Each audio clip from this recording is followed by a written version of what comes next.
Hi friends, welcome to alpha channel. இன்றைக்கி full day mini vlog தான் பார்க்க போகிறோம். மார்னிங் பிரேக்ஃபாஸ்ட்டுக்கு வந்து இட்லியும் குருமாவும் செஞ்சுருந்தேன்.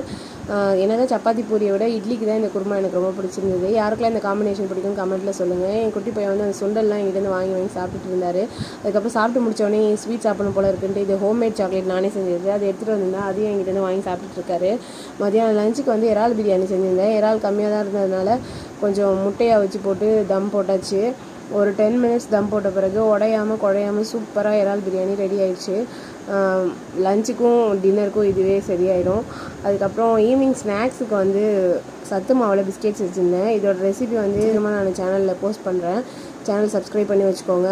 அதுக்கப்புறம் நைட்டுக்கு வந்து மறுநாள் பிரேக்ஃபாஸ்ட்டுக்கும் லஞ்சுக்கும் பச்சை பயிரும் அதுக்கப்புறம் பட்டாணியும் ஊற வச்சுட்டு கவுண்டர் டாப்லாம் தொடச்சி விட்டுட்டு தூங்க போயாச்சு. இறால் பிரியாணி, சத்து மாவு பிஸ்கெட், அப்புறம் ஹோம்மேட் சாக்லேட்டோட ரெசிபிலாம் சீக்கிரமாக போஸ்ட் பண்ணுறேன். அல்ஃபா சேனலை சப்ஸ்கிரைப் பண்ணி வச்சுக்கோங்க.